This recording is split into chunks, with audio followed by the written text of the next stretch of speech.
Most of the artists are first-time exhibitors at the festival, and they are glad to be part of the event.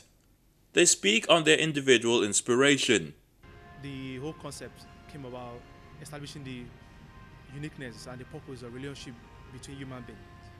It doesn't necessarily have to be man to man or woman to man relationship. It could be just any form of relationship, like your colleagues at work, everything.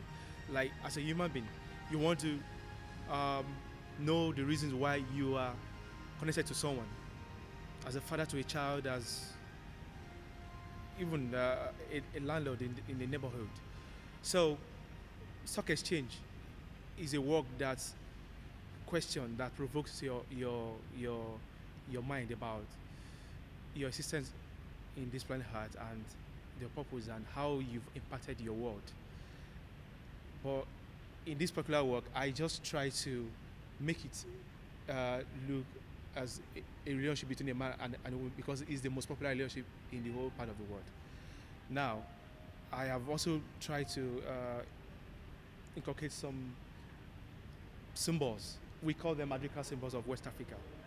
These are symbols that our forefathers then used to communicate with one another, even though they are not from the same geographical region. The royal fathers of then used these symbols to communicate ideas and values and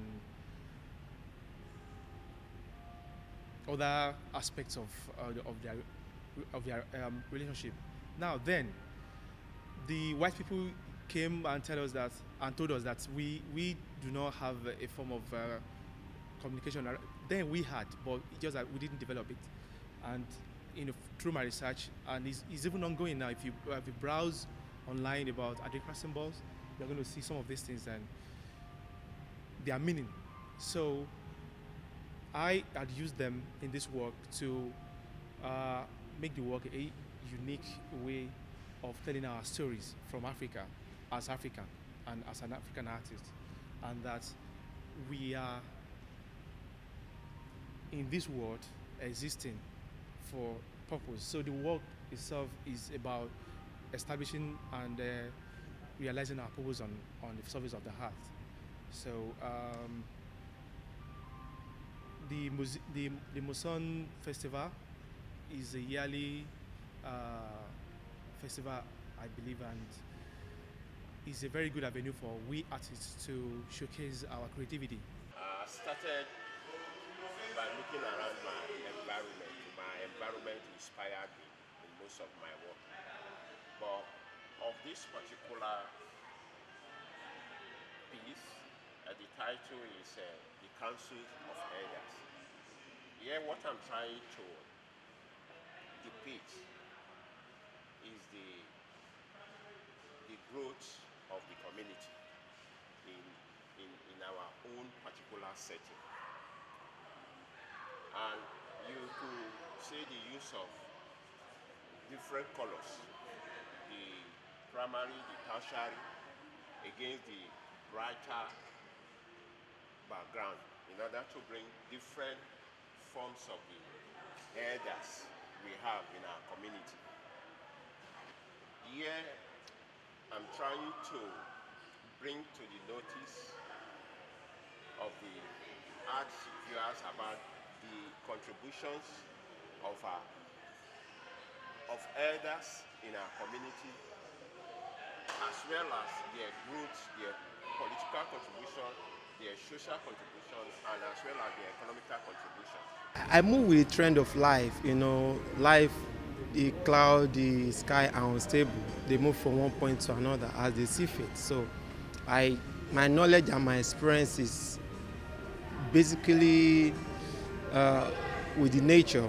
I go through the nature, I study nature, I paint figure, landscape, and seascape. But on this exhibition, the two works I exhibited are figures. This is a sculptor, his name is Dada, he's a good friend of mine. So he was teaching his trouser this particular day. I was like, wow. And seeing his ribs and the kind of slimming fitted body he has, I just like, oh, I must snap this and paint it. So I actually snapped him unknowingly, and when I printed the pictures was a great picture, and I said to myself, this must be a great painting too. So that is what emerged into this. As a matter of fact, this guy is the most painted artist in Nigeria. You see sculptor working with him in metal, in wood, in bronze. I can tell you categorically with all authority that he is the most painted artist, here in Nigeria. So I'm glad that I exhibit him in this Varson exhibition. The title of the painting is Blue Eyes.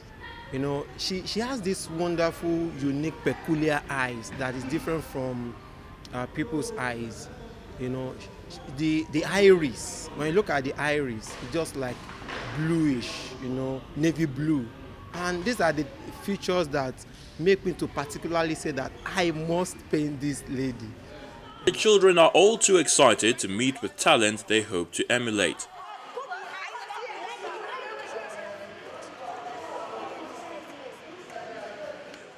However, this older generation artist is of the opinion that creativity is slowly vanishing, paving the way for artists to become laid back. As an artist, I'm not trying to run down anybody's work, you understand? But I see that creativity is not much here. Do you understand? Because you want to look at something and you begin to take your mind, you understand what I'm saying? Take your mind somewhere else. But you see a dancer, you see it, but I'm looking at artwork involve technique. You have to have a technique that people can look at and say, how did this man come about this? Because I've taken him, an element. But some works are just simple, something that you just look at it and there's nothing intriguing. You understand what I'm saying? But I think it's a good collection. Art involves issues. Some people decide to take issues, some decide to go beyond issues. Like abstract work. Some abstract works are related, can be semi-abstract or real abstract. But sometimes you look at some works, maybe it's the way you depict a market woman. It's not the conventional way of depicting. You understand me? You see it, but you see market woman, but it's a different approach. It's a style. But not that you just see it's a dancer. You just see this. You don't see.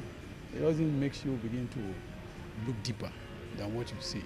I think it's a matter of presentation. I think most artists, to be honest with you, people just go and pick pictures and copy and put on canvas. Some don't really put creativity. We encourage them to look more deeper and be more creative. But opinions on the matter vary. Oh yeah, actually the truth be told, there are a lot of works that have really, impressed me. We have works that have shown some level of creativity, like we have this, like the work over there where the artists use leaves just to create images. We have works that are even taken from perspectives that we don't realize. Like for instance, like the painting at the extreme end there of heads, just heads there, different colors. I mean, to me, it's very interesting that somebody should decide to represent images from above. So we are looking at them from above rather from the ground, and it's quite interesting. We've had also like the painting there, the drummer and all that. That ecstasy is in ecstatic mood. We have works that showcase different aspects of societal life, and in my mind, the works are very well. I mean, they're as varied as they can be. Art is viewed by people in different ways. Its main objective is to allow each beholder transport and tell a story of another time and place.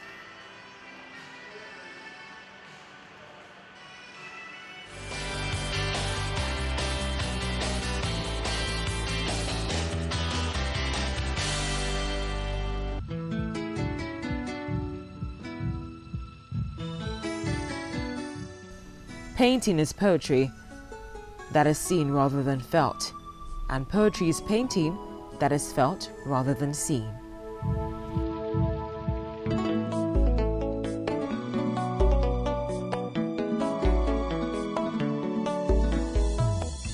A painter should begin every canvas with a wash of black, because all things in nature are dark except where exposed by light.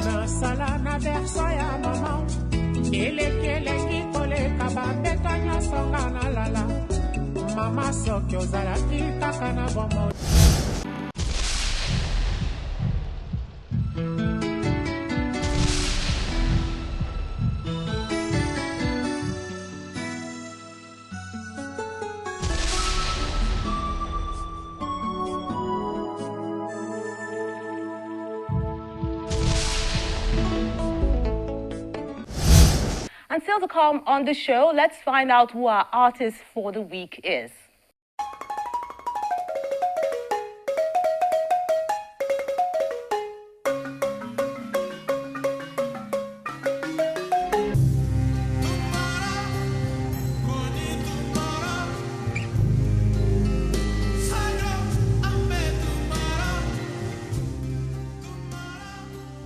Aina Onobolu was a pioneering Nigerian modern arts teacher and painter who was an important figure in the introduction of arts into the curriculum of secondary schools in the country. He was also the major figure in Nigeria that promoted the drawing of environmental forms in a natural style and was known for his early modern work in portraiture. Born in Ijebu-Ode, Ogun State, southwest Nigeria in 1882, Aina Onobolu started painting at the early age of 12, inspired by the cheap reproduced illustrations of Western arts, which were prominent in many Nigerian magazines and religious books.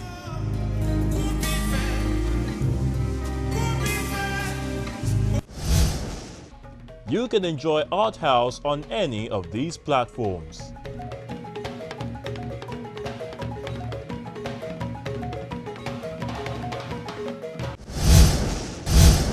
Well, that's Art House this week. Many thanks for watching, but keep the conversation going online. You know all our platforms, and we're always anxious to hear from you.